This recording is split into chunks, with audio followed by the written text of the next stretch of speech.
નમસ્કાર મિત્રો, આજે આપણે મળ્યા છીએ ઇંગ્લિશની અંદર એક સરળ બાબતને લઈને. અને સરળ બાબત એ છે કે આપણે લોકો ઘણીવાર કેવું કરીએ કે ઇંગ્લિશની અંદર આખી બુકને રેડી કરીને બેઠા હોઈએ, બધા ચેપ્ટર્સ આવડતા હોય, પણ જ્યારે લખવાની વાત થાય ને ત્યારે આપણા મગજમાંથી એ વાક્યો નીકળતા જ નથી. અને ઘણીવાર આપણને પેરેગ્રાફ બનાવતા તો બહુ જ તકલીફ પડે છે. તો એ બધી જ વાતો જે છે તમારી સામે, એની સમસ્યાઓના સોલ્યુશનને લઈને આજે હું તમને એક સરસ મજાના ટોપિક તરફ ધ્યાન દોરી રહ્યો છું કે સરળ છે. અને જો તમે સરળતાથી એને સમજતા થઈ ગયા મારી સાથે રહીને, તો ધીરે ધીરે તમારી ઇંગ્લિશમાં એટલી જોરદાર ગ્રીપ આવી જશે કે તમને લખતાય આવડશે, ટ્રાન્સલેશને આવડશે ને ઇંગ્લિશ તમારા માટે સરળ બની જશે. મિત્રો, આજે માત્ર 2 વાક્યો શીખવાડવાનો છું અને 2 વાક્યોને આધારે એક આખો ગુજરાતીમાં પેરેગ્રાફ ઊભો કરીશ અને એ પેરેગ્રાફને ઇંગ્લિશમાં કન્વર્ટ કરતા શીખશું. મારી સાથે જોડાયેલા રહેજો. અને જો તમને મારા તરફથી કંઈક સરસ મજાનો પ્રોડક્ટિવ અહીંયાથી કન્ટેન્ટ મળી રહ્યો છે ને, તો તમે વિચાર કર્યા વગર તમારા દરેક મિત્રો સાથે, તમારા દરેક ગ્રુપની અંદર આ વિડીયો તમે જોડી દેજો, એ વિડીયોને તમે શેર કરી દેજો, જેથી કરીને ગુજરાતનો કોઈ પણ વિદ્યાર્થી જે માત્ર ઇંગ્લિશને લીધે કરીને ક્યાંક ને ક્યાંક અટકે છે, નબળો પડે છે ને, એને આપણે થોડાક અંશે હેલ્પફુલ થઈ શકીએ મિત્રો. બરાબર? અને આજનો ટોપિક સાવ સરળ છે. ઇંગ્લિશ ક્યારેક ક્યારેક એવું કહે છે કે ડોન્ટ ઇન્વાઇટ એરર્સ. મતલબ ઇંગ્લિશ એવું કહે છે કે તમે સામેથી એરરને ઇન્વાઇટ ના કરો. આપણે લોકો શું કરીએ, ઇંગ્લિશનું પેપર લખવા બેસીએ અને એમાં જો એક પેરેગ્રાફ લખવાનો હોય ને, તો આપણું મગજ બધે ચક્રાવે ચડે, બધા ચેપ્ટરમાં. એટલે આપણે ઘણી બધી ભૂલો કરીએ. ઘણા લોકો પાછા કેવો પ્રયત્ન કરે કે બહુ મતલબ એવું લાગે કે ડિફિકલ્ટ લખીએ એટલે સારા માર્ક્સ આવશે. અને એના લીધે કરીને એટલી બધી એરર એમના વાક્યમાં ઊભી થાય ને કે અલ્ટિમેટલી એ સામેથી એરરને ઇન્વાઇટ કરે છે. એટલે ઇંગ્લિશ એવું કહે છે કે સરળતાથી જેટલું પતી જતું હોય ને, એ સુંદર અને સુવાચ્ય રીતે લખી અને એ વાર્તા તમે ત્યાં પૂરી કરી દો, તમને સારા માર્ક્સ મળશે. અને તમે જોજો ટોપર્સના પેપર ઇંગ્લિશના, એ લોકો એટલો સરળ પેરેગ્રાફ લખે ને કે આપણને એમ થાય કે કેટલું સરળ રીતે એ લોકોએ અહીંયા પ્રેઝન્ટ કર્યું છે મતલબ પેપરમાં. તો એ રીતે હું તમને કહું છું કે આજે આપણે માત્ર 2 વાક્યો શીખવાના છીએ અને 2 વાક્યોનો આધાર લઈને પછી આખો પેરેગ્રાફ ગુજરાતીમાં અને એ પેરેગ્રાફને ઇંગ્લિશમાં. તો મિત્રો, સરળતાથી આપણે આગળ વધીએ. આશા રાખું છું કે તમે જોડાયેલા રહેશો, વિડીયોને મેક્ઝિમમ ટાઈમ જોઈ લેજો, કારણ કે આ પદ્ધતિ એ મારી ટેકનિક્સ ઘણી બધી છે. હું મારા ક્લાસની અંદર ઓફલાઈન અને ઓનલાઈનમાં અલગ અલગ ટેકનિક્સથી છોકરાઓને એ રીતે ભણાવું કે ક્યારે એના અંદરથી એવો અહેસાસ જ ન થાય કે કંઈક ગોખી રહ્યો છે. એને એમ થાય કે આ તો સરળતાથી સમજાય છે અને પછી એ પોતે પ્રેક્ટિસ કરીને સાવ સરળ એને બનાવી શકે છે. એટલે મારી સાથે જોડાયેલા રહેજો અને વિડીયોને જોઈ અને મેક્ઝિમમ લોકો સાથે શેર કરજો. ચલો મિત્રો, આજે આપણે શરૂઆત કરી દઈએ છીએ. તો સૌથી પહેલાં તો હું તમને 2 વાક્યો શીખવાડી દઉં છું અને એ 2 વાક્યોનો આધાર લઈ અને પછી આખો ગુજરાતીમાં પેરેગ્રાફ બનાવશું અને પેરેગ્રાફને ઇંગ્લિશમાં કન્વર્ટ કરશું. બરાબર? સૌથી ઇઝી ટ્રીક છે, સૌથી ઇઝી ટ્રીક કે જેમાં 2 વાક્યોને લઈને આખો પેરેગ્રાફ. બરાબર? તો 2 વાક્યો હું કોઈ પણ સામે એડ કરી દઉં છું જેથી કરીને તમને સમજાય.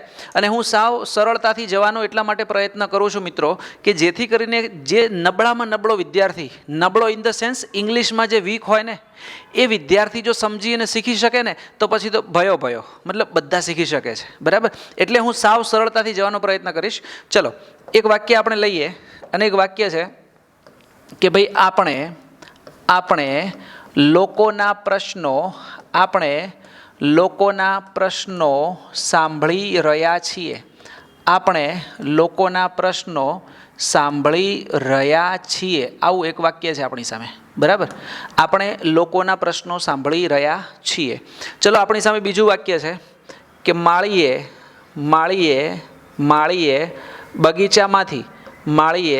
બગીચામાંથી ફૂલ તોડી લીધું છે અથવા તોડી નાખ્યું છે. તોડી લીધું છે તોય બરાબર છે, ગુજરાતીમાં તોડી નાખ્યું છે તોય બરાબર છે, અને માળી બગીચામાંથી ફૂલ તોડી ચૂક્યો છે તોય બરાબર છે. બધું સરખું જ છે. બરાબર? આ 2 વાક્યોને આપણે બહુ સરળતાથી સમજીએ પહેલાં તો, અને આ જ 2 વાક્યોનો આધાર લઈને હું આખો પેરેગ્રાફ કઈ રીતે બનાવો ને એ તમને શીખવાડીશ. બરાબર? તો ચલો શરૂઆત કરીએ આપણે. સૌથી પહેલું વાક્ય છે કે આપણે લોકોના પ્રશ્નો સાંભળી રહ્યા છીએ. મિત્રો, સાવ સરળ ભાષામાં જ્યારે કોઈ પણ વાક્ય આપણા મગજમાં ઊભું થાય ને, ગુજરાતી છીએ એટલે બધા જ વાક્યો પહેલાં ગુજરાતીમાં જ ઊભા થશે. બરાબર? પછી આપણે એને સમજીને ઇંગ્લિશમાં ટ્રાન્સલેટ કરશું. હવે તમે જો પ્રેક્ટિસ કરેલી છે ને તો સરળતાથી ટ્રાન્સલેટ થશે, અને પ્રેક્ટિસ નહીં કરીએ તો ટ્રાન્સલેટ કરી શકશો પણ ધીરે એટલે ત્યાં સમય વધારે માંગી લેશે તમારો. બરાબર? તો સમજીએ, આપણે લોકોના પ્રશ્નો સાંભળી રહ્યા છીએ. સૌથી પહેલાં તો વાક્યનો અંત પકડવાનો. તો આપણે લોકોના પ્રશ્નો સાંભળી રહ્યા છીએ, જ્યારે કોઈ પણ વાક્યના અંતે મતલબ at the end of the sentence Gujarati પ્રમાણે છનું કોઈ પણ ફોર્મ બેસે ને તો એ ટેન્સ તમારો હંમેશા પ્રેઝન્ટ ટેન્સ એટલે કે વર્તમાન કાળ છે. મિત્રો યાદ રાખો, છ, છીએ, છું વગેરે વાક્યના અંતે છનું કોઈ પણ ફોર્મ બેસે તો ઓલવેઝ આપણે યાદ રાખશું કે એ વાક્ય આપણું પ્રેઝન્ટ ટેન્સ એટલે કે વર્તમાન કાળનું છે. એટલે આપણે લોકોના પ્રશ્નો સાંભળી રહ્યા છીએ પ્રેઝન્ટ ટેન્સ. માળીએ બગીચામાંથી ફૂલ તોડી લીધું છે, આમાંય છ આવે છે ને, મતલબ આ પણ કયો ટેન્સ થઈ ગયો તો કે પ્રેઝન્ટ ટેન્સ. ચલો એક વાર્તા મેં બંને વાક્યોમાં પૂર્ણ કરી દીધી કે બંને વાક્યો વર્તમાન કાળ એટલે કે પ્રેઝન્ટ ટેન્સના છે. કઈ રીતે તો કે વાક્યનો અંત સમજીને આગળ વધીએ. એનાથી આગળ વાક્યની શરૂઆતથી ખબર પડશે તમને કે વાક્ય એક્ટિવ છે કે પેસિવ. પહેલાં પ્રેઝન્ટ ટેન્સની ખબર પડી, પ્રેઝન્ટનું વાક્ય એક્ટિવ છે કે પેસિવ કઈ રીતે સમજશું? તો સાવ સરળ ભાષા કે વાક્યની શરૂઆતમાં જે શબ્દ રહેવાયો હોય ને કર્તા તરીકે, એ શબ્દ પોતે જ વાક્યની અંદર જે ક્રિયા થાય છે ને એ ક્રિયાનો કરનાર હોય તો એ વાક્ય એક્ટિવ છે અને નથી તો વાક્ય પેસિવ છે. બરાબર. પહેલું કે આપણે લોકોના પ્રશ્નો સાંભળી રહ્યા છીએ, આ વાક્યમાં ક્રિયા કઈ થાય છે? સાંભળવાની. ક્રિયા કઈ થાય છે તો કે સાંભળવાની. હવે સાંભળવાની ક્રિયાનો કરનાર શબ્દ કયો છે? આપણે પ્રશ્નો સાંભળી રહ્યા છીએ, આપણે જ ક્રિયાનો કરનાર છે ને. વાક્યની શરૂઆતમાં જ્યારે ક્રિયાનો કરનાર હોય ત્યારે એ વાક્ય હંમેશા એક્ટિવ છે. એટલે આ પ્રેઝન્ટ ટેન્સનું કેવું વાક્ય તો કે એક્ટિવ વાક્ય. ચલો આટલી ખબર પડી ગઈ હશે બધાને. આગળ વધીએ. માળીએ બગીચામાંથી ફૂલ તોડી લીધું છે, તો અહીંયા ક્રિયા કઈ થાય છે? ફૂલ તોડવાની. તો તોડવાની જે ક્રિયા થાય છે એ ક્રિયાનો કરનાર શબ્દ વાક્યની શરૂઆતમાં છે કે નથી? તો કે માળીએ ફૂલ તોડી લીધું છે એટલે માળી પોતે જ ક્રિયાનો કરનાર છે. ફરીથી વાક્યની શરૂઆતમાં ક્રિયાનો કરનાર શબ્દ પોતે જ છે, મતલબ વાક્ય એક્ટિવ છે. મિત્રો અહીંયા ચાર વાતો ફિક્સ: પ્રેઝન્ટ ટેન્સ અને એક્ટિવ વાક્ય. હવે એનાથી આગળ શું તો કે એક્ટિવ ખબર પડી ગઈ છે, ટેન્સ ખબર પડી ગઈ છે. હવે પ્રેઝન્ટ ટેન્સની અંદર ચાર આવે છે ને: simple present, continuous present, perfect present, ચાલુ પૂર્ણ, મતલબ ચાર ફોર્મેટ છે. તો એમાંથી આ કયા ફોર્મેટ છે, મતલબ કયા ટેન્સ છે, આપણે હવે શીખવાનું છે. આટલું સમજ્યા પછી વાક્યમાં જે ક્રિયા હોય ને, ક્રિયા ઉપર તમારો ફોકસ થવો જોઈએ. હંમેશા યાદ રાખજો કે 12 કાળ જે છે ને એ 12 કાળમાં વિશેષ કંઈ જ નથી, ખાલી અલગ અલગ પ્રકારની 12 ક્રિયાઓ દર્શાવાય છે. અને 12 ક્રિયા જે અલગ અલગ પ્રકારે દર્શાવાય ને એના આધારે એના 12 અલગ અલગ પ્રકાર ઊભા થાય. સમજીએ કે આપણે લોકોના પ્રશ્નો સાંભળી રહ્યા છીએ. હવે ક્રિયાનું સ્વરૂપ પકડવાનું. સાંભળી રહ્યા છીએ એટલે આપણી ક્રિયા કેવી છે? ચાલુ છે. હું એમ કહું કે હું તમને ભણાવી રહ્યો છું, ક્રિયા કેવી છે? ચાલુ છે. તમે મને સાંભળી રહ્યા છો, ક્રિયા કેવી છે? ચાલુ છે. તો એ રીતે આપણે લોકોના પ્રશ્નો સાંભળી રહ્યા છીએ, ક્રિયા કેવી છે? ચાલુ છે. મતલબ કન્ટિન્યુઅસ એટલે ચાલુ. સમજો તો એનો મતલબ આ વાક્ય તમારું કેવું કહેવાય તો કે ચાલુ વર્તમાન કાળનું કહેવાશે. કારણ કે વર્તમાન કાળ તો આપણે ખબર પાડી જ દીધી છે. ચાલુ વર્તમાન કાળનું કેવું વાક્ય તો કે એક્ટિવ. હવે બીજું વાક્ય સમજીએ કે માળીએ બગીચામાંથી ફૂલ તોડી લીધું છે. તો પ્રેઝન્ટ ટેન્સ એક્ટિવ વાક્ય. ક્રિયા ઉપર જઈએ. ફૂલ તોડી લીધું છે તો ફૂલને તોડવાની ક્રિયા કેવી થઈ ગઈ છે? પૂર્ણ. હું એમ નથી કહેતો કે માળી બગીચામાંથી ફૂલ તોડી રહ્યો છે. જો એમ કહેત ને કે માળી બગીચામાંથી ફૂલ તોડી રહ્યો છે તો ક્રિયા ચાલુ છે, તો આપણે એને ચાલુ વર્તમાન કાળમાં લેત. પણ ના, આપણે શું લઈએ છીએ કે માળીએ બગીચામાંથી ફૂલ તોડી લીધું છે એટલે ક્રિયા પૂરી થઈ ગઈ છે. આપણે એમ કહીએ કે તેણે આ પ્રોડક્ટના પૈસા આપી દીધા છે તો ક્રિયા કેવી થઈ ગઈ છે? પૂર્ણ. હું એમ કહું કે તમે આખો કોન્સેપ્ટ સમજી લીધો છે, ક્રિયા કેવી છે? પૂર્ણ. એ જ રીતે માળીએ બગીચામાંથી ફૂલ તોડી લીધું છે, ક્રિયા કેવી છે? પૂર્ણ. મતલબ આ વાક્ય કેવું બની ગયું તો કે પૂર્ણ વર્તમાન કાળનું. મિત્રો આટલા ઉપરથી આ બંને વાક્યો કયા ટેન્સના છે, એક્ટિવ છે કે પેસિવ છે, ક્લિયર છો? હવે એક કોમન રીત. આટલું સમજ્યા પછી હવે આપણે ઇંગ્લિશમાં કન્વર્ટ કરવા છે. તો જે ચાલુ વર્તમાન કાળ છે ને, હવે જો 3 ચાલુ કાળની હું વાત કરું છું કે જ્યારે આપણી સામે કન્ટિન્યુઅસ ટેન્સ હોય ને, આપણી સામે કન્ટિન્યુઅસ ટેન્સ હોય અને આપણી સામે પરફેક્ટ ટેન્સ હોય એટલે કે પૂર્ણ ટેન્સ હોય, તો પૂર્ણ અને ચાલુ કાળની વાક્ય રચનામાં જોજો કેટલું કોમન હોય છે. જો કોઈ પણ વાક્ય દુનિયાભરનું કોઈ પણ વાક્ય એક્ટિવ હોય ને એટલે એ વાક્યની શરૂઆત કરતા કરે, ક્રિયાનો કરનાર શબ્દ પોતે. એટલે પરફેક્ટ હોય કે ચાલુ હોય, આ બંનેમાં સબ્જેક્ટ તો વાક્યની શરૂઆત સબ્જેક્ટ જ કરે. હવે જ્યારે ક્રિયા ચાલુ હોય ને ત્યારે સમજવાનું કે ચાલુ કાળમાં હંમેશા જે ક્રિયા દર્શાવતો શબ્દ છે એનું આઈએનજી વપરાય એ ફરજિયાત છે ચાલુ કાળમાં. અને પૂર્ણ કાળની અંદર જે ક્રિયા દર્શાવતો શબ્દ છે ને એનું V3 એટલે કે પાસ્ટ પાર્ટિસિપલ ભૂત કૃદંત વપરાય ફિક્સ છે. સમજો હું શું સમજાવું છું. દરેક ચાલુ કાળમાં ક્રિયા દર્શાવતો શબ્દ આવે ને એનું આઈએનજી આવે, એ પછી ચાલુ વર્તમાન હોય, ચાલુ ભૂતકાળ હોય કે ચાલુ ભવિષ્યકાળ હોય. દરેક પૂર્ણકાળમાં ક્રિયા દર્શાવતો શબ્દ છે એનું પાસ્ટ પાર્ટિસિપલ હોય, પછી એ પૂર્ણ વર્તમાન હોય, પૂર્ણ ભૂતકાળ હોય કે પૂર્ણ ભવિષ્યકાળ હોય. એટલે સમજો દરેક ચાલુ કાળમાં આટલું કોમન રહેશે, દરેક પૂર્ણ કાળમાં આટલું કોમન રહેશે. એટલે 3 ચાલુ કાળમાં 2 શબ્દો કોમન, 3 પૂર્ણ કાળમાં 2 શબ્દો કોમન, વચ્ચે હેલ્પિંગ વર્બ બદલાય. તો ચાલુ વર્તમાનના હેલ્પિંગ વર્બ કયા? તો તમે કહેશો કે ભાઈ એમ ઇઝ આર. અને પૂર્ણ વર્તમાનના હેલ્પિંગ વર્બ કયા? તો કે હેવ હેઝ. હવે સમજો, ચાલુ વર્તમાનમાંથી ચાલુ ભૂતકાળમાં જશો ને ત્યારે ખાલી આ જગ્યા જ બદલાશે, ચાલુ ભવિષ્યમાં જશો ત્યારે આ જગ્યા જ બદલાશે, બાકી આ 2 કોમન છે. અહીં રીતે પૂર્ણમાં સબ્જેક્ટ અને V3 બધામાં કોમન છે. તમે પૂર્ણ વર્તમાનમાંથી પૂર્ણ ભૂતકાળમાં જશો ને એટલે અહીંયા જ ચેન્જ થશે, પૂર્ણ ભવિષ્યમાં પણ અહીંયા જ ચેન્જ થશે, બાકી આ 2 શબ્દો કોમન છે. હવે એ પ્રમાણે આપણને ચાલુ અને પૂર્ણની રચનાઓ આપણી સામે છે, અને આનાથી વધારે રચના ધ્યાનમાં ન લેશો. બહુ લાંબી રચના ધ્યાનમાં લેશો તો હેરાન થશો, બરાબર? એટલે અહીંયા આપણે પહેલું વાક્ય ઉપરનું ચાલુ વર્તમાન કાળનું પકડીએ અને એ વાક્યને કન્વર્ટ કરીએ. વાક્ય છે કે આપણે લોકોના પ્રશ્નો સાંભળી રહ્યા છીએ. આપણે સમજી ગયા છે કે ચાલુ વર્તમાનનું એક્ટિવ વાક્ય છે. તો સૌથી પહેલાં આપણે એટલે વી, કર્તા તરીકે વીની જોડે એમિઝારમાંથી બહુવચનમાં આર, વી આર. ક્રિયા થાય છે એનું આઈએનજી. ક્રિયા કઈ થાય છે? સાંભળવું એટલે લિસન, તો એનું આઈએનજી એટલે લિસનિંગ, એટલે વી આર લિસનિંગ. આપણે સાંભળી રહ્યા છીએ. કાળ પ્રમાણે વાક્યનો મિનિંગ સેટ થઈ ગયો. વાક્ય રચના સુધી ખાલી 3 શબ્દો ગોઠવ્યા. એમાં વી આર લિસનિંગ મતલબ આપણે સાંભળી રહ્યા છીએ. વી આર ટોકિંગ આપણે બોલી રહ્યા છીએ. દે આર કમિંગ તેઓ આવી રહ્યા છે, મતલબ 3 શબ્દોમાં સેટ થઈ જશે. પછી શું કરવાનું? તો આ જે શબ્દ જે પૂરો થાય ને ત્યાંથી જ વોટથી શરૂઆત કરવાની, કે વી આર લિસનિંગ આપણે સાંભળી રહ્યા છીએ. પછી વોટથી શરૂઆત કરવાની. વોટ એટલે શુંથી?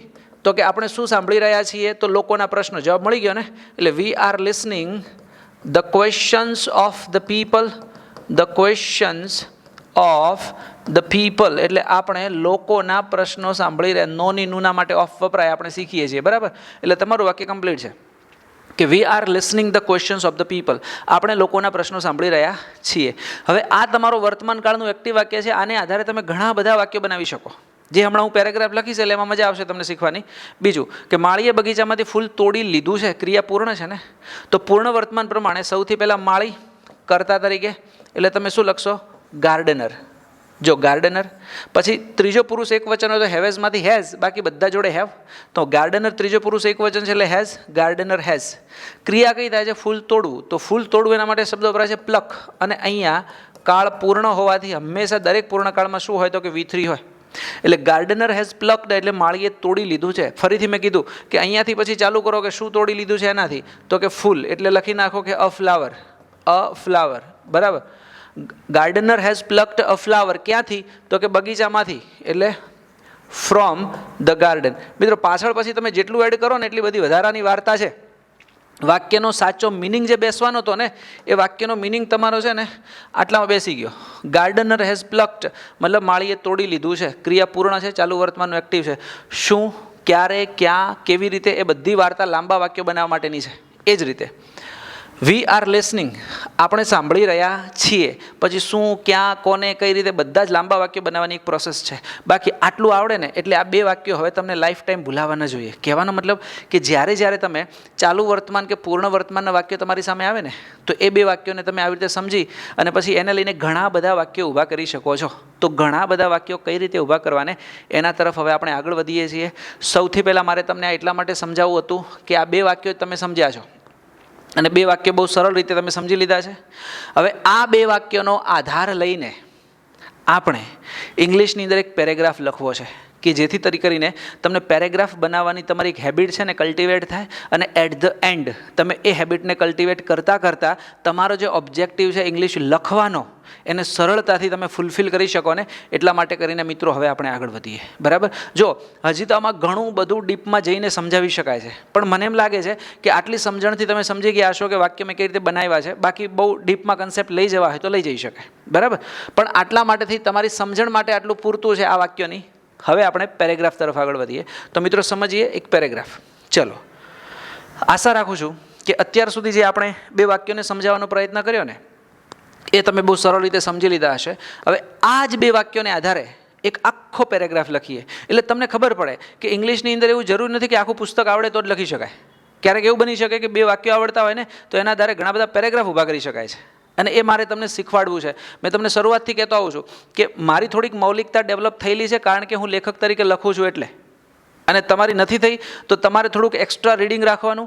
થોડુંક દરરોજ મેં તમને આગળ પણ કીધેલું છે કે કોઈ એક પેજ લેવાનું, એના ઉપર 10-15 વાક્ય કોઈ ટોપિક વિશે લખવાના, ફાડીને ફેંકી દેવાનું. દરરોજ આવી રીતે પ્રેક્ટિસ કરશો ને એટલે એક સમય તમને પેરેગ્રાફ રાઇટિંગની પ્રેક્ટિસ સરસ થઈ જશે તમારી. મેં આગળ તમને સમજાવેલું છે, હું ડીપમાં નથી સમજાવતો, પણ હવે આપણે પેરેગ્રાફ તરફ આગળ વધીએ. ચલો મિત્રો, તો આજનો આપણો જે પેરેગ્રાફ છે ને એ આપણે લખીએ એક લોકશાહી ઉપર. ચલો, લોકશાહી, બરાબર. આ એક શબ્દ હું પકડું છું અને આ શબ્દને આધારે એક આખો પેરેગ્રાફ લખવો છે.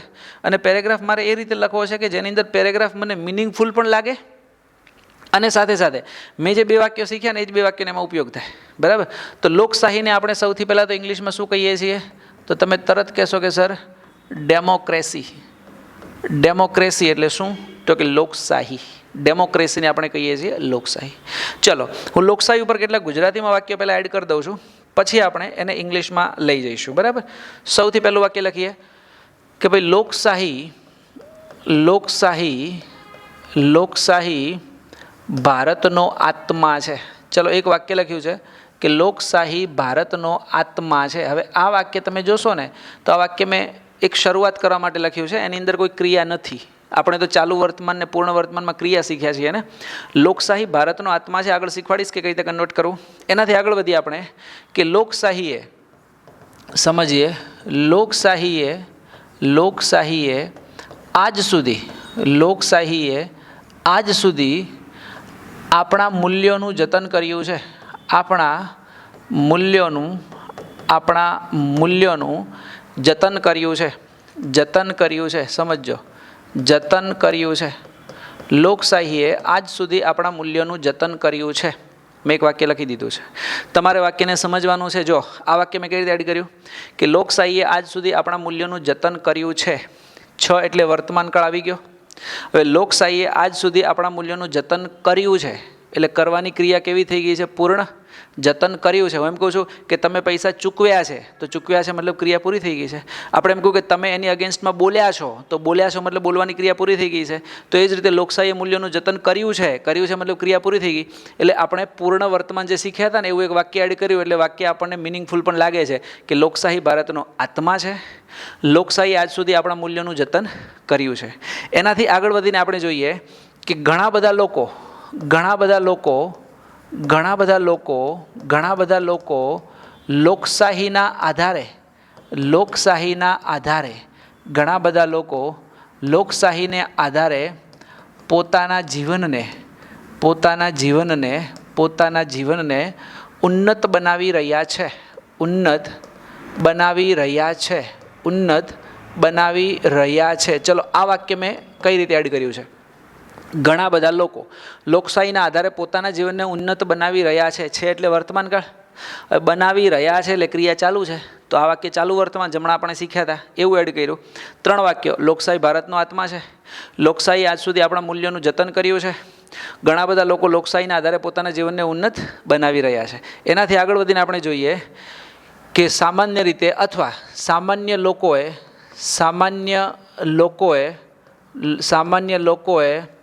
લોકશાહીમાં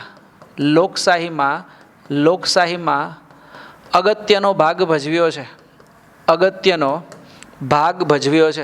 સામાન્ય લોકોએ લોકશાહીમાં હંમેશા અગત્યનો ભાગ ભજવ્યો છે, એમ પણ કહી શકો અગત્યનો ભાગ ભજવ્યો છે. અથવા થોડુંક વધારે ઇફેક્ટિવ બનાવવા માટે સામાન્ય લોકોએ હંમેશા લોકશાહીમાં અગત્યનો ભાગ ભજવ્યો છે. જો આ વાક્ય ફરીથી આગળ વધારીએ. સામાન્ય લોકોએ હંમેશા લોકશાહીમાં અગત્યનો ભાગ ભજવ્યો છે. એટલે વર્તમાન કાળ. ભાગ ભજવ્યો છે એટલે ક્રિયા પૂરી, મતલબ પૂર્ણ વર્તમાનનું ફરીથી વાક્ય આવી ગયું એની અંદર. સમજો, આપણે જે 2 વાક્યો શીખ્યા એ લઈને જ બધું ચાલે છે. હું એમ કહું કે તેમણે આ બધી વાતો કરી છે મતલબ ક્રિયા પૂર્ણ એટલે પૂર્ણ વર્તમાન. એ જ રીતે અગત્યનો ભાગ ભજવ્યો છે ક્રિયા પૂર્ણ મતલબ પૂર્ણ વર્તમાન કાળ. એનાથી આગળ વધીને આપણે કહીએ કે સમાજમાં, એનાથી આગળ વધીને આપણે જોઈએ તો કે સમાજમાં દરેક વ્યક્તિ પોતાને લોકશાહીનો તારણહાર અથવા એનાથી આગળ વધીને સારું કેવું હોય તો લોકશાહીનો પાલક માને છે.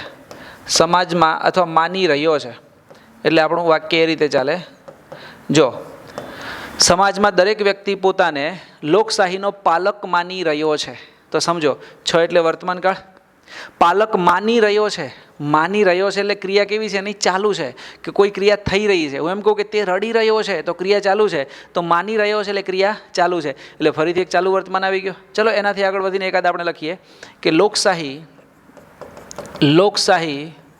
સરમુખ ત્યાર શાહીની સામે, સરમુખ ત્યાર શાહીની સામે પ્રચંડ રીતે લડી રહી છે, પ્રચંડ રીતે લડી રહી છે. ફરીથી સમજો મિત્રો, તો મેં બીજું વાક્ય લીધું, લોકશાહી સરમુખ ત્યારની સામે પ્રચંડ રીતે લડી રહી છે, ક્રિયા ચાલુ છે વર્તમાન કાળમાં, ફરીથી ચાલુ વર્તમાન કાળ. તમે સમજો દરેક વાક્ય હું એડ કરું છું ને થોડા મિનિંગફુલ પણ લાગી રહ્યા છે, અને તમારો પેરેગ્રાફ એ જ વાક્યમાં બની રહ્યો છે જે વાક્યો હું તમને ભણાવી ચૂક્યો છું. એ જ બે વાક્યોથી આ બધી જ વાતો હું એડ કરું છું. હવે આ છે ને, આ એક ટ્રીક છે, આ એક ટેકનિક છે, અને આને શીખવા માટે કરીને જો તમને એવું લાગે છે ને કે ચલો ઇંગ્લિશ આવડી જાય છે પણ આ અમારે તો શીખવું છે, તો આપણી ઓનલાઈન અને ઓફલાઈન બંને બેચો ચાલુ છે. કોઈ પણ બેચમાં જોડાઈ શકો છો. તમને એમ લાગે છે કે મારે મારી મૌલિકતા ડેવલપ કરીને લખતા શીખવું છે, મિત્રો હું તમને ખરેખર કહી દઉં છું, જો મને ઘણીવાર સાચું કહું ને તમને બધાને, તો મને ક્યારેક અમુક ચોક્કસ પ્રકારનું માર્કેટિંગ કરતાં આવડતું નથી, ખબર નહીં કેમ મને નથી જ આવડતું, એટલે હું કરી શકતો નથી. પણ હું તમને ખરેખર કહું છું કે વાસ્તવિકતા એ છે કે તમારે માત્ર વાંચનને આધારે તમે સંપૂર્ણ રીતે ન ચાલી શકો. તમારે હંમેશા જીપીએસસીના સ્ટુડન્ટ બનવું છે, તમારે મતલબ STI લખવી છે, તમારે ડીવાયએસઓ લખવી છે, હવે તો રેવન્યુ તલાટીને આ બધી જે CCની એક્ઝામો લખવી હોય ને, તો લખાણ માટે તમારે મૌલિકતા ડેવલપ કરવી પડશે. અને એ મૌલિકતા કઈ રીતે ડેવલપ કરવી એની પણ આપણી જોડે ઘણી બધી ટ્રિક્સ છે. અને એના માટે હું કહું છું કે જો તમને એવું લાગે છે કે ઇંગ્લિશમાં તો થોડુંક સમજાય છે પણ મૌલિકતા સાથે સમજીને લખવું છે, કે ક્યારેક કંઈક વાંચેલું ન હોય ને, સમજો કે ક્યારેક કોઈ ટોપિક વંચાયો નથી તમારાથી, પણ એ ટોપિકને તમે તમારા મૌલિક વિચારોને આધારે પણ સારા માર્ક્સમાં કન્વર્ટ કરી શકો છો, ભલે તમને ટોપિક વિશે વધારે ખબર નથી, પણ એ તમારી મૌલિકતા ઉપર જશે. તો મૌલિકતા ડેવલપ કરવા માટે એવી પ્રેક્ટિસ કરવી હોય તો આપણી ઓફલાઈન બેચો ચાલુ છે, ગમે ત્યારે આવી શકો છો, અને બેચમાં જોડાઈને તમે એ લેવલ સુધી પહોંચી શકો છો કે જેની અંદર તમે લાસ્ટ PSIનું પેપર જુઓ, તો લાસ્ટ PSIના પેપરની અંદર જે ક્વેશ્ચન પૂછાયા છે, તો એની અંદર ઘણા બધા પ્રશ્નો તમને એવા લાગશે કે એની અંદર ઇન્ફોર્મેશન કરતાં તમારી મૌલિકતા ડેવલપ થયેલી હોવી જોઈએ, અને એ પ્રમાણે જો તમે લખો છો ને તો તમને સરળતાથી સારા માર્ક્સ મળી શકે છે. પણ એ કરવા માટે કરીને આપણે વાસ્તવિકતા સાથે ચાલવું પડશે. જો હું તમને સિમ્પલ લોજિક કહું છું, ખાખીની કુમારીન, ખાખી આ અને ખાખી તેન, આ બધું એક સમય પૂરતું સારું લાગે. વાસ્તવિકતા એ છે કે વોરિયર પોતે જ્યારે અંદર જઈને લડવા બેસે ને ત્યારે જ યુદ્ધ જીતાય છે. બાકી ગમે તેટલી મોટી મોટી વાતો કરીને ગમે એટલા ભૂંગળા વગાડવામાં આવે ને તો એનાથી યુદ્ધ નથી જીતાતા. હંમેશા યાદ રાખજો કે યુદ્ધ જીતવા માટે કરીને વોરિયર જે છે ને એણે હંમેશા બેટલ ગ્રાઉન્ડની અંદર એન્ટર થવું પડે છે. અને જો બેટલ ગ્રાઉન્ડની અંદર જઈ અને પછી જેટલો સમય યુદ્ધ લડે છે ને એટલો સમય એ એક જ જનૂનથી યુદ્ધ લડશે ને તો સરળતાથી એ જીતશે. અને આ બધી વાતો રિયાલિટીવાળી છે. પણ આજે આપણે ભૂંગળાની પાછળ પડ્યા છીએ એટલે થોડીક તકલીફો થાય છે, પણ ઇટ્સ ઓકે, તમારી સમજણ જે હોય એ પ્રમાણે તમે ચાલી શકો. પણ કહેવાનો મતલબ એ છે કે જો આ બધી વાતોને તમારે સમજવી કે શીખવી છે ને તો આપણે ઓફલાઈનમાં શીખવાડીએ જ છીએ, કે જેની અંદર ઘણી બધી વાતોની પ્રેક્ટિસ કરવામાં આવે છે. PSI આવી રહી છે અને PSIને ખાસ ટાર્ગેટ કરતા હો તો વધારે વિચાર કર્યા વગર મૌલિકતા ડેવલપ કરવી હોય, કોઈ પણ એક્ઝામમાં લખવું હોય તો આપણી સાથે તમે જોડાઈ શકો છો. બીજો ચલો, મેં આ બધું જ છે ને તમારી સામે એ રીતે લખીને મૂકી દીધું છે કે જેની અંદર એક પેરેગ્રાફ, હવે જો અહીંયા આપણે લાઈન જે પ્રમાણે જગ્યા છે ને એ પ્રમાણે આટલું રાખીએ છીએ અને એને કન્વર્ટ કરીએ, બરાબર? એટલે તમને થોડીક સરળતા પડે સમજવામાં અને વધારે તમને કોમ્પ્લિકેટેડ ઊભું ન થાય. ચલો એક એક વસ્તુને સમજીએ. હવે મેં આખો પેરેગ્રાફ તમારી સામે એડ કરી દીધો છે. હવે એની અંદર વાક્ય જોઈએ તો આપણે જે બે શીખ્યા એ જ છે. પહેલું વાક્ય ખાલી મેં લખ્યું છે કે લોકશાહી ભારતનો આત્મા છે, એક શરૂઆત કરી છે.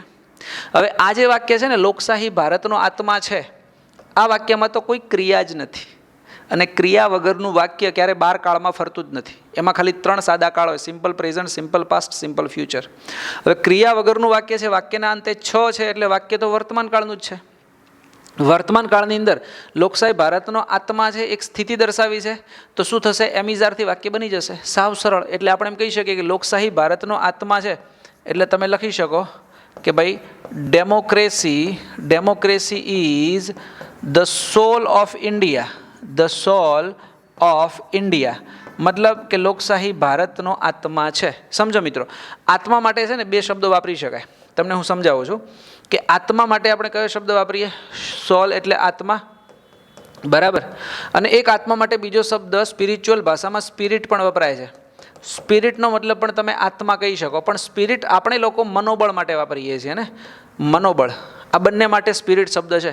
તમારું મનોબળ શબ્દ છે ને, મનોબળ, તમારા મનનું જે બળ છે એના ઉપર તમારે આધાર રાખવો જોઈએ. તમારો સ્પિરિટ કેવો છે એવું લોકો કહે, એટલે કે તમારું મનોબળ કેવું છે.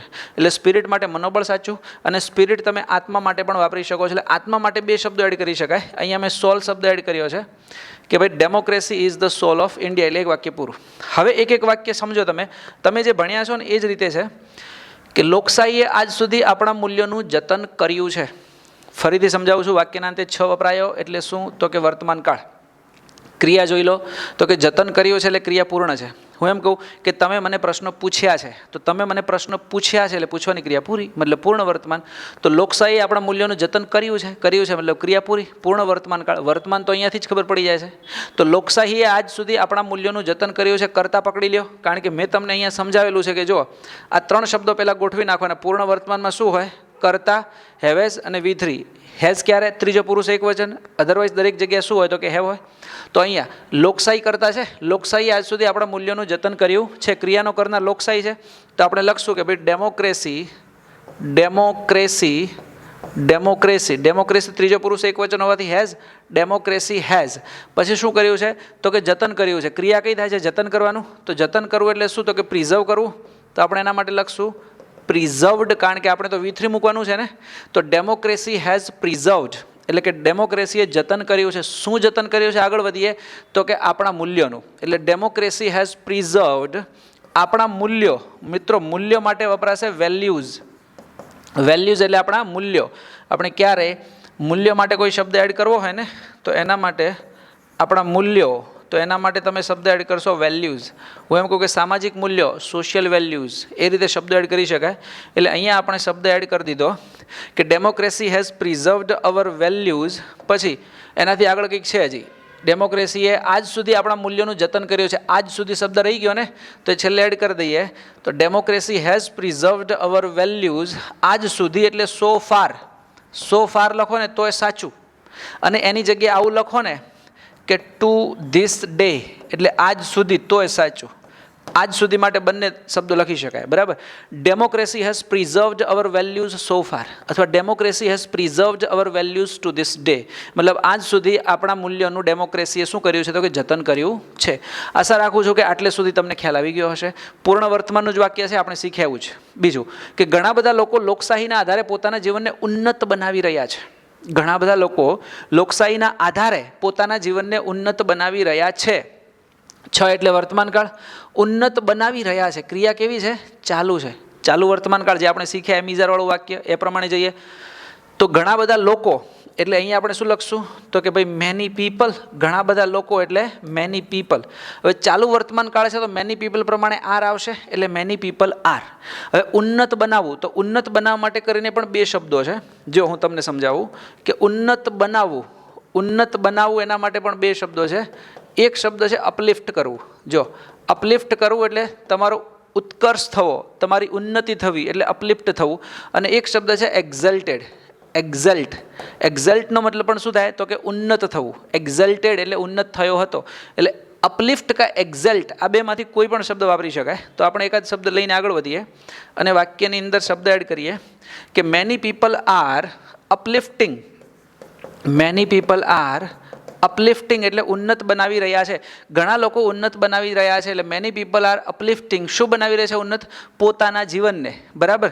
એટલે many people are uplifting their lives. પોતાનું જીવન, એટલે બહુવચનમાં છે ને, એટલે બહુવચનમાં લાઈફનું બહુવચન શું થાય? લાઈવ્સ. એટલે ધેયર લાઈવ્સ બહુવચનમાં આવશે. Many people are uplifting their lives. શાના આધારે? તો કે લોકશાહીના આધારે. વધારાની વાત છે, પાછળ એડ કરી દો. એટલે જો વાક્ય રચના બની ગઈ. સબ્જેક્ટ એમિઝાર આઈએનજી, પછી શુંથી જે હતું એમ એડ કરી દીધું, પછી વધારાની વાતો એડ કરો. તો કે લોકશાહીના આધારે, એટલે many people are uplifting their lives on the basis of democracy. On the basis of democracy એટલે ડેમોક્રેસીના આધારે. ચલો મિત્રો, આ વાક્ય પણ સરસ રીતે બની ગયું છે. આગળ વધીએ કે સામાન્ય લોકોએ હંમેશા લોકશાહીમાં અગત્યનો ભાગ ભજવ્યો છે. ફરીથી, સામાન્ય લોકોએ હંમેશા લોકશાહીમાં અગત્યનો ભાગ ભજવ્યો છે. એટલે વર્તમાનકાળ, ભાગ ભજવ્યો છે ક્રિયા પૂરી થઈ ગઈ છે, મતલબ ફરીથી પૂર્ણ વર્તમાનકાળ. હું એમ કહું કે તમે લોકોએ જ્યારે જ્યારે જરૂર પડી ત્યારે પૈસા આપ્યા છે, પૈસા આપ્યા છે, પૈસા આપ્યા છે, મતલબ ક્રિયા પૂરી છે પૈસા આપવાની, પૂર્ણ વર્તમાન. તો ભાગ ભજવ્યો છે, ભાગ ભજવ્યો છે, ક્રિયા પૂર્ણ છે, પૂર્ણ વર્તમાન. એટલે સમજીએ કે સામાન્ય લોકોએ હંમેશા લોકશાહીમાં અગત્યનો ભાગ ભજવ્યો છે. કરતા કોણ છે કે સામાન્ય લોકો? એટલે આપણે લખી શકીએ કે ઇન ડેમોક્રેસી, લોકશાહીમાં, ઇન ડેમોક્રેસી એટલે કે લોકશાહીમાં, ઇન ડેમોક્રેસી. આ વધારાની વાત છે, મેં આગળ લખી છે, આગળ ન લખો, છેલ્લે વાક્યના અંતે લખો તો એ સાચું, પણ મેં ખાલી થોડુંક મિનિંગફુલ માટે આગળ એડ કરી છે. જરૂરી નથી કે આગળ એડ કરવી, તમે વાક્યના અંતે પણ લખી શકો, વાક્ય રચના પછી છેલ્લે પણ. તો ઇન ડેમોક્રેસી સામાન્ય લોકોએ હંમેશા અગત્યનો ભાગ ભજવ્યો છે. એટલે સામાન્ય લોકો એટલે આપણે એને ઓર્ડિનરી પીપલ કહી શકીએ, ઓર્ડિનરી પીપલ.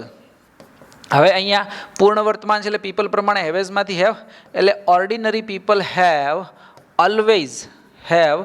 ઓલવેઝ, સમજો, ઓર્ડિનરી પીપલ હેવ ઓલવેઝ. પછી શું છે કે સામાન્ય લોકોએ હંમેશા લોકશાહીમાં અગત્યનો ભાગ ભજવ્યો છે. એટલે સબ્જેક્ટ હેવેઝ, હવે V3 આવશે. એટલે ordinary people have always performed અથવા પ્લેઇડ, બેમાંથી કોઈ પણ ચાલે, પ્લેઇડ અગત્યનો ભાગ એટલે અ મેજર રોલ, મહત્વનો ભાગ, a major role in democracy. બરાબર? એટલે વાક્ય આવે કે in democracy ordinary people have always played a major role.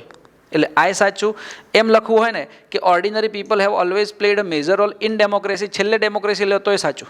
કારણ કે ગુજરાતીમાં કેટલીક વાતો આપણે વધારાના શબ્દો આગળ બોલી જતા હોઈએ, ઇંગ્લિશમાં એ વાક્ય રચના પૂરી થાય પછી પણ લખાય અને શરૂઆતમાં પણ લખી શકાય. એટલે in democracy ordinary people have always played a major role, મતલબ કે સબ્જેક્ટ હેવેઝ અને V3. વાક્ય કમ્પ્લીટ બની ગયું. આગળ વધીએ કે સમાજમાં દરેક વ્યક્તિ પોતાનો લોકશાહીનો પાલક માની રહ્યો છે. સમાજમાં દરેક વ્યક્તિ પોતાને લોકશાહીનો પાલક માની રહ્યો છે. તો એટલે વર્તમાનકાળ, માની રહ્યો છે એટલે ક્રિયા ચાલુ છે, તો ચાલુ વર્તમાન પ્રમાણે. એટલે આપણે એમ લખી શકીએ કે એવરી ઇન્ડિવિજ્યુઅલ, દરેક વ્યક્તિ એટલે એવરી ઇન્ડિવિજ્યુઅલ. હવે તમે એવરી ઇન્ડિવિજ્યુઅલની જગ્યાએ એવરી પર્સન લખો તો એ સાચું જ છે, પણ આ થોડુંક મિનિંગફુલ વધારે હોય ને હું વધારે એડ કરું છું.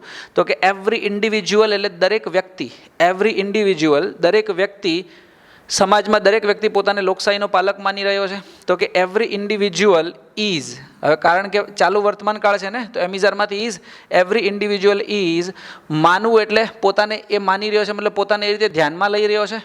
એટલે આપણે કહીશું કન્સિડર. કન્સિડર એટલે એને એ રીતે ધ્યાનમાં લેવો અથવા એ રીતે માનવો. બરાબર? એટલે એવરી ઇન્ડિવિજ્યુઅલ ઇઝ કન્સિડરિંગ, એટલે દરેક વ્યક્તિ ધ્યાનમાં લઈ રહ્યો છે, માની રહ્યો છે. એવરી ઇન્ડિવિજ્યુઅલ ઇઝ કન્સિડરિંગ, દરેક વ્યક્તિ પોતાને ધ્યાનમાં લઈ રહ્યો છે, પોતાને એવું માની રહ્યો છે. શું? તો કે સમાજમાં દરેક વ્યક્તિ પોતાને લોકશાહીનો પાલક માની રહ્યો છે. તો એવરી ઇન્ડિવિજ્યુઅલ ઇઝ કન્સિડરિંગ ધેમસેલ્સ એટલે પોતાની જાતને, ધેમસેલ્સ એટલે પોતાની જાતને લોકશાહીનો પાલક. એટલે every individual is considering themselves the guardian of democracy, the guardian of democracy in society, સમાજની અંદર. ચલો, સરસ વાક્ય બની ગયું. તમે જોજો વાક્ય રચના પ્રમાણે જ બન્યું છે. સમાજનો દરેક વ્યક્તિ પોતાને લોકશાહીનો પાલક માની રહ્યો છે. તો આપણે લખી શકીએ કે ભાઈ every individual is considering themselves the guardian of democracy in society. સમાજની અંદર દરેક વ્યક્તિ, ગાર્ડિયન એટલે એનો પાલક. જો એનાથી આગળ વધીને એના માટે 2-3 શબ્દો મારે તમને સમજાવવા હોય ને તો સમજાવી શકું. લાઈક આપણે એમ કહીએ ને કે જો કોઈના પાલક હોવું, પાલક એટલે આપણે એમ કહીએ કે આપણા મા બાપ આપણા પાલક છે, તો પાલક માટે શબ્દ આપણે શું વાપરીએ છીએ? ગાર્ડિયન. ગાર્ડિયન એટલે પાલક. હવે ઉદ્ધારક શબ્દ હોય, આપણે કોઈનો ઉદ્ધાર કરવાવાળો વ્યક્તિ એટલે ઉદ્ધારક શબ્દ હોય ને, તો એના માટે તમે ઉદ્ધારક શબ્દ માટે શું વાપરી શકો? તો ઉદ્ધારક શબ્દ માટે એક છે રિડીમર. રિડીમર એટલે ઉદ્ધારક. પછી ક્યારેક તમારે એવું કહેવું હોય કે એનો મતલબ ઉદ્ધારક અથવા પાલક અથવા એનો તારણહાર, એનો તારણહાર. તો તારણહાર માટે શબ્દ બને છે સેવિયર. સેવિયર એટલે જે સેવ કરે, સેવ કરે એટલે બચાવે. એટલે જો 3 શબ્દો મળે છે. કોઈક પાલક હોવું એટલે એનો ગાર્ડિયન હોવું. આપણે કહીએ ને કે જે માણસ 18 વર્ષથી નીચેની ઉંમરનો હોય ને એને બેંકમાં અકાઉન્ટ ખોલાવવું હોય તો ગાર્ડિયનનું નામ લખાવવું પડે. તો ગાર્ડિયન એટલે એના પાલક, પાલક તરીકે એના પેરેન્ટ્સ જે હોય ગાર્ડિયન. પછી ઉદ્ધારક એટલે રિડીમર. અથવા તારણહાર. આપણે કહીએ ને કે જગતની અંદર ભગવાન આપણો તારણહાર છે, એટલે God is our saviour. Saviour એટલે તારણહાર. એટલે આ 3 નવા શબ્દો તમે યાદ રાખી શકો, પાલક, ઉદ્ધારક અને તારણહાર. હવે એટલે સુધી લઈને આપણે વાક્યને અહીંયા કમ્પ્લીટ કર્યું છે. હજી આપણી સામે એક વાક્ય છે કે લોકશાહી સરમુખત્યારશાહી સામે પ્રચંડ રીતે લડી રહી છે. ફરીથી 6, લડી રહી છે એટલે ક્રિયા ચાલુ છે, ચાલુ વર્તમાનકાળ. લોકશાહી લડી રહી છે એટલે લોકશાહીથી વાક્ય શરૂ થશે. લોકશાહી સરમુખત્યારની સામે પ્રચંડ રીતે લડી રહી છે એટલે આપણે એમ લખી શકીએ અહીંયા કે લોકશાહી એટલે ડેમોક્રેસી. ડેમોક્રેસી લડી રહી છે એટલે ડેમોક્રેસી પ્રમાણે ઇઝ, પછી ફાઇટિંગ. Democracy is fighting. હવે કઈ રીતે? તો કે પ્રચંડ રીતે. Democracy is fighting with tremendous strength. પ્રચંડ રીત, ટ્રેમન્ડસ સ્ટ્રેન્થ એટલે પ્રચંડ રીતે, ટ્રેમન્ડસ સ્ટ્રેન્થ, પ્રચંડ રીતે એટલે ટ્રેમન્ડસ સ્ટ્રેન્થથી. બરાબર? એટલે democracy is fighting with tremendous strength. કોની સામે? તો કે સરમુખત્યારશાહીની સામે. તો democracy is fighting with tremendous strength against એટલે એની સામે, એટલે એની વિરુદ્ધમાં આવી જશે. અગેન્સ્ટ સરમુખત્યારશાહી. સરમુખત્યારશાહી અને આપણે તાનાશાહી જે કહીએ ને એ, અને તાનાશાહી એટલે ડિક્ટેટરશીપ એટલે તાનાશાહી. આપણે એમ કહીએ ને કે હિટલર છે, મુસોલિની છે, આ બધા કોણ હતા? તો કે ડિક્ટેટર હતા, મતલબ તાનાશાહ હતા. તો તાનાશાહ માટે ડિક્ટેટરશીપ એટલે તાનાશાહી, અને તાનાશાહીનો સમાનાર્થી છે સરમુખત્યારશાહી. જે સરમુખત્યાર એટલે સર્વે સર્વા એ જ વ્યક્તિ હોય, બીજા કોઈનું સાંભળે નહીં એ ભાઈ. બરાબર? એટલે એ રીતે આપણે વાક્યને કમ્પ્લીટ કરીએ છીએ. મિત્રો જુઓ, આ 2 જ શબ્દો, જે 2 વાક્યો હતા ને, એ 2 વાક્યોને ધ્યાનમાં લઈ અને મેં આખો પેરેગ્રાફ બનાવી દીધો, અને એ પેરેગ્રાફનું આપણે સરસ રીતે ઇંગ્લિશ પણ શીખી ગયા. મારે તમને આ વાતથી, આ રીતથી, આ પદ્ધતિથી એ શીખવાડવું છે કે ઇંગ્લિશમાં બહુ મગજમાં ટેન્શન લઈને ફરશો નહીં. જો તમે કોઈ ટોપિકને બહુ સરળ રીતે સમજવા માંગો છો તો એની ટ્રિક્સ, ટેકનિક્સ અને સરળતા તમને ખબર હોવી જોઈએ. અને પછી તમે એવું વિચારશો નહીં કે મને આખું ઇંગ્લિશ નથી આવડતું એટલા માટે હું લખી નહીં શકું. હું તમને એ પ્રૂવ કરવા માગું છું, અહીંયા તમારી સામે તમને એ સમજાવવા માગું છું કે તમારું ટેન્શન હળવું કરો. બહુ ટેન્શનમાં ના ફરશો. ખાલી એટલું સમજો કે જો ધારીએ તો આ 2 વાક્યોને આધારે, મતલબ ખાલી 2 વાક્યોને આધારે પણ આખાના આખા પેરેગ્રાફ ઊભા કરી શકાય છે. હજી હું આમાં 2-4 બીજા વાક્યો આવી રીતે ઊભા કરું ને, ચાલુ કાળ પૂર્ણકાળને લઈને, તો આખો પેરેગ્રાફ સરસ થઈ ગયો. અને એ પેરેગ્રાફને પછી ઇંગ્લિશની અંદર આ 2 વાક્યોને જ આધાર બનાવી અને તમે કન્વર્ટ કરી દો. તમને એમ લાગશે કે ફૂલ પેરેગ્રાફ માત્ર 2 વાક્યોને આધારે લખી શકાય છે. પણ આમાં તમારી સામે એક જ વસ્તુ ખૂટતી તમને લાગશે. અને વસ્તુ શું? તો કે તમારી મૌલિકતા એટલી ડેવલપ થયેલી હોવી જોઈએ કે જેની અંદર તમારે કંઈ પણ લખવું હોય ને તો એને તમે અરેન્જ કરી શકો મિનિંગફુલી, અને તમે લખી શકો. અને મિત્રો, એના માટે એક જ ઓપ્શન છે, પ્રેક્ટિસ. હું એટલા માટે કોઈ પણ વાક્યને સરળતાથી મારા મગજમાં ઊભું કરીને લખી શકું છું. એનું કારણ છે કે મેં 3 બુકો લખી છે આજ સુધી, અને હું દરરોજ મારી ડાયરીમાં કંઈક ને કંઈક નવું લખતો હોઉં છું. એટલે મને એ શોખ છે, અને શોખના લીધે કંઈના મૌલિકતા મારી ડેવલપ થઈ છે. એટલે આપણે એવું જરૂરી નથી કે દરેકને એ જ શોખ હોય, એવું જરૂરી પણ નથી ને. દરેકના પોતપોતાની અલગ શોખ હોય. પણ આપણે જો ખરેખર કોમ્પિટિટિવ વિશ્વમાં એન્ટર થઈ ગયા છીએ ને, તો આ વિશ્વની અંદર પરફોર્મન્સ આપી અને એક સાચો વોરિયર બની અને આ વોરને જીતીને જો જોબ જોઈએ છે ને, તો એના માટે કહીને આપણે થોડુંક ખીલવું પડશે. અને હું એમ કહું છું કે મેન્ટલી તમે સ્ટ્રેસ ફ્રી રહીને જ આ બધું કરી શકશો. એના માટે ઘણી બધી ટ્રિક્સ અને ટેકનિક્સ છે. જો તમને એમ લાગે છે કે અહીંયા આપણે આ પણ ડેવલપ કરવા જેવું છે, અને હું આ કોઈ એક એક્ઝામ માટે નથી કહેતો, તમે ઇંગ્લિશના સિલેબસ જોઈ લો. જે એક્ઝામની અંદર ડિસ્ક્રિપ્ટિવ રાઇટિંગ છે ને, એ બધી જ એક્ઝામ માટે આ લાગુ પડે છે. અને એટલા માટે કહું છું કે આ વિડીયોને તમે જોયા પછી એક નૈતિક જવાબદારી સમજીને હું તમારા માટે એટલા માટે એટલું સરળ વર્ક કરીને તમારી સામે આવું છું કે તમે પણ નૈતિક જવાબદારી નિભાવો, હું પણ એક જવાબદારીપૂર્વક કામ કરું, એટલે આપણે તમારા ઇંગ્લિશને સરળ બનાવી શકીએ. તમે આ વિડીયો જોયા પછી તમારા દરેક મિત્રો સાથે, દરેક ગ્રુપ્સની અંદર, તમારા વોટ્સએપ સ્ટેટસમાં જે તમે કરી શકો એ તમારી નૈતિક રીતથી એટલો શેર કરી દો કે ગુજરાતનો દરેક વિદ્યાર્થી કનેક્ટ થઈ જાય. અને ધીરે ધીરે આના ઉપર આપણે એવું સરસ વર્ક કરીએ કે તમે તમારી મૌલિકતા ડેવલપ કરી શકો, સાથે સાથે એને ઇંગ્લિશમાં કન્વર્ટ કરી શકો, અને એટ ધ એન્ડ ઇંગ્લિશ વિષયનું જે મોટામાં મોટું ટેન્શન છે ને, એ તમારો સ્ટ્રોંગ પોઈન્ટ બની જાય. એવું કહેવાય છે કે તમારી વીકનેસને જ્યારે તમે સ્ટ્રેન્થ બનાવશો ને, ત્યારે તમને લડતા કોઈ રોકી નહીં શકે, અને સરળતાથી તમે તમારા ડેસ્ટિનેશન સુધી પહોંચી જશો. But before converting or before translating your weakness into your success, તમારે ઘણું બધું કામ કરવું પડશે. અને એક કામ કરવાનું છે આપણે અહીંયા સાથે મળીને. અને એટલા માટે આ વિડીયોને આપણે મેક્ઝિમમ લોકો સુધી શેર કરશું. સૌથી પહેલાં તમે શું કરશો, વિડીયો જોવાની શરૂઆત કરો ત્યારે જ્યાં સુધી મેં આ 2 વાક્યો ભણાવ્યા છે ને એ 2 વાક્યોને શાંતિથી તમે જોઈ લો. પછી તમારા માઇન્ડમાં એ આખો કન્સેપ્ટ સેટ કરી દો. તમે થોડાક વાક્યોની પ્રેક્ટિસ કરી લો એટલે તમને ખબર પડી જશે કે ઓકે પૂર્ણ અને ચાલુ વર્તમાનના એક્ટિવ વાક્યો કેવા હોય.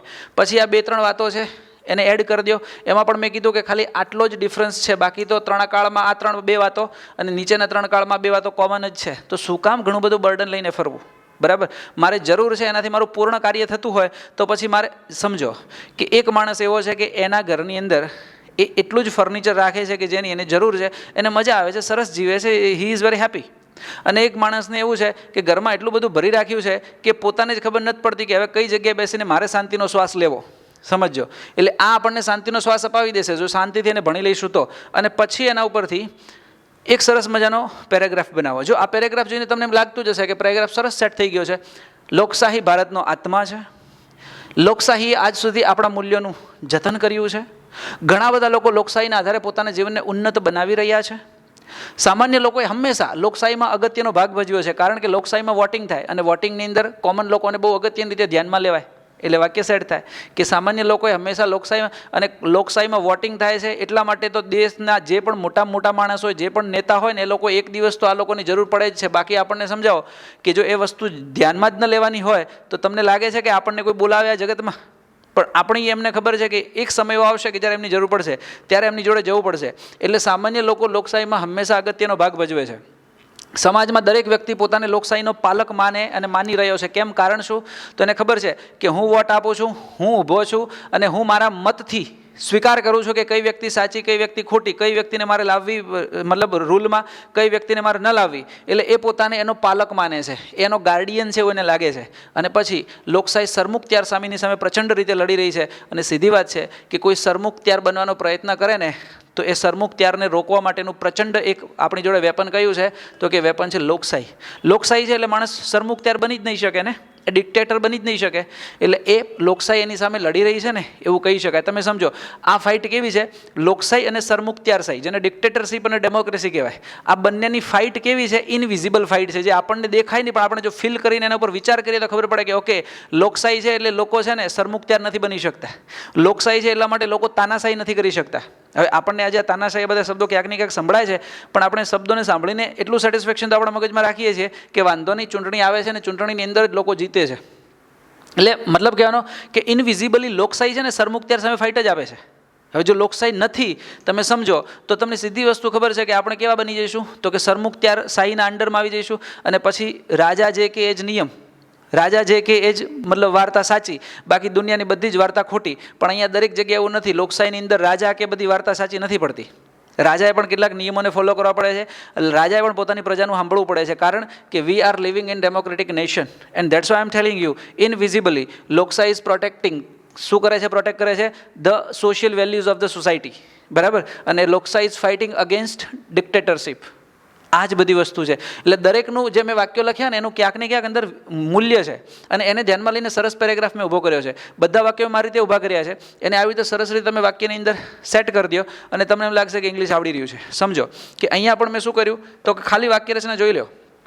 સબ્જેક્ટ હેવેઝ V3 એટલે પૂર્ણ વર્તમાન કાળ છે. આગળ વધીએ. સબ્જેક્ટ એમિઝાર V4 એટલે ચાલુ વર્તમાન કાળ છે. આગળ વધીએ. સબ્જેક્ટ હેવેઝ V3 એટલે પૂર્ણ વર્તમાન કાળ છે. આગળ વધીએ. એનાથી આગળ કયું વાક્ય છે? ઓકે, આ major role every individual is કન્સી. સબ્જેક્ટ એમિઝાર V4 એટલે ચાલુ વર્તમાન કાળ છે. આગળ વધીએ કે ડેમોક્રેસી ઇઝ ફાઇટિંગ. સબ્જેક્ટ એમિઝાર V4 એટલે ચાલુ વર્તમાન કાળ છે. મતલબ પરફેક્ટ અને કન્ટિન્યુઅસ આ બે જે વાક્યો શીખ્યા એને આધાર લઈને બધા જ વાક્યો બન્યા. અને એ વાક્યોની અંદર જે વધારાના શબ્દો હતા, વધારાનો પાર્ટ હતો એડ કરી એટલે વાક્યો લાંબા બન્યા. અને એટ ધ એન્ડ આપણું જે એક વિઝન હતું કે આપણે બેસ્ટ બનવું છે ને અને સરસ રીતે સમજવું છે, અહીંયા કમ્પ્લીટ થાય છે મિત્રો. સો આ છે તમારો આજનો મતલબ કન્ટેન્ટ કે જેની અંદર મેં એવો પ્રયત્ન કર્યો છે કે સાવ સિમ્પલેસ્ટ વેથી સ્ટુડન્ટ ઇંગ્લિશને સમજતા શીખે, ઇંગ્લિશને લખતા શીખે અને ધીરે ધીરે આગળ વધી શકે. તો મિત્રો રાખીએ છીએ આટલું આજે. ફરીથી એક નવા લેક્ચરમાં આવા જ એક કન્સેપ્ટને લઈને આવશું કે જેની અંદરથી થોડાક વાક્યો સમજાતા જશે ને એટલે at the end of the day one day you will realize that કે હવે તમને ઇંગ્લિશ આવડી રહ્યું છે. અને ઇંગ્લિશનો સૌથી મોટી વાત જે મોટો ડર છે ને દુનિયાના મતલબ માઇન્ડમાં, એ ઓછો થાય ને તો અડધું કામ તો થઈ જાય. કારણ કે તમારું માઇન્ડ જે વાતને લઈને ફરશે ને એવું જ તમારો વિચાર પણ ઊભો થશે. માઇન્ડ એમ કહેશે ને કે ભાઈ આલ્પ્સની પર્વતમાળા બહુ ઊંચી દેખાય છે, મારાથી નહીં ચડાય તો તમે નહીં ચડી શકો. પણ માઇન્ડ એમ કહેશે ને કે જો દુનિયાની અંદર કેટલાક લોકો ચડી શકતા હોય તો હું શા માટે ન ચડી શકું, તો તમારાથી એ ચડી જવાશે. એટલે માઇન્ડ ઉપર આખી ગેમ રમાય છે, પણ એના માટે પ્રેક્ટિસ જરૂરી છે. તો મિત્રો અહીંયા આટલું રાખીએ. ફરીથી મળશું આપણે એક નવા લેક્ચરમાં નવા કન્સેપ્ટ સાથે. ત્યાં સુધી તમે વિડીયોને સમજી લો, જોઈ લો અને તમારા દરેક મિત્રો સાથે મેક્સિમમ શેર પણ કરી દો.